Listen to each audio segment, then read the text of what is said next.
స్థానిక పెదకాపు వీధిలోని శ్రీరామ భజన మందిరం నందు ఉదయం 5 గంటల నుంచి 8 గంటల వరకు శ్రీరామనామ కీర్తనలను ఆలపించారు. ఈ సందర్భంగా రాములవారి చిత్రపటానికి పూజలను నిర్వహించి భక్తులకు ప్రసాదాలు పంచిపెట్టారు. ఉభయదారులుగా మబ్బు కవిత కుటుంబ సభ్యులు పూజాది కార్యక్రమాలను నిర్వహించారు. ఈ సందర్భంగా భజన మండలి సభ్యులు మాట్లాడుతూ అతి పవిత్రమైన ధనుర్మాసంలో నెల రోజుల పాటు ఆలయాల్లో పూజలు నిర్వహించి భజనలు చేయడం వలన వైకుంఠ ప్రాప్తి లభిస్తుందని అనేక పురాణాల్లో ఉందని గుర్తు చేశారు. ఈ ధనుర్మాసంలో ప్రతిరోజు జరిగే ఈ భజన కార్యక్రమంలో నగర ప్రజలు పాల్గొనాలని పిలుపునిచ్చారు.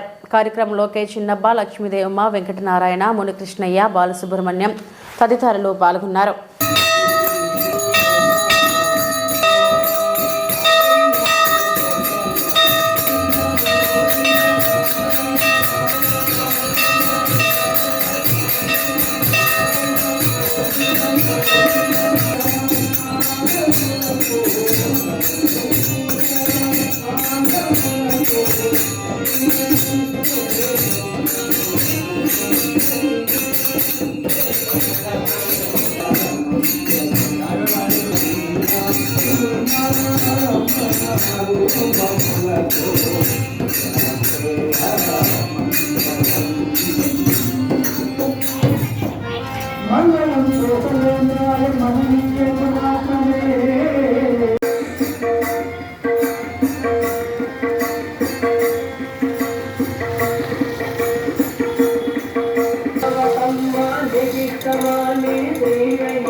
రాముల వారి భక్త భజనతో మనశ్శాంతి కోసం పొద్దున్నే భజన ఆరంభించడం వల్ల మనకు ఎంతో మనశ్శాంతి అనేది కలుగుతుంది.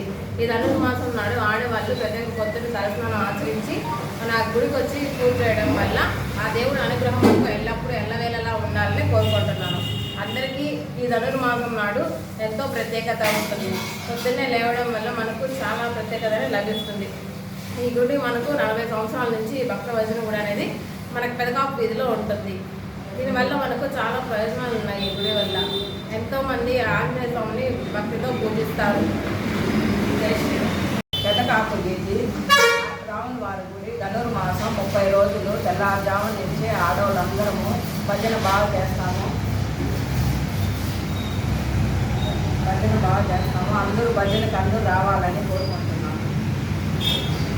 వల్ల మాకు బాగా ప్రశాంతత బాగున్నది. మా పిల్లల చదువులు కానీ అన్నీ కానీ బాగున్నది. తెల్లవారుజామున వచ్చిన వల్ల అనుగ్రహం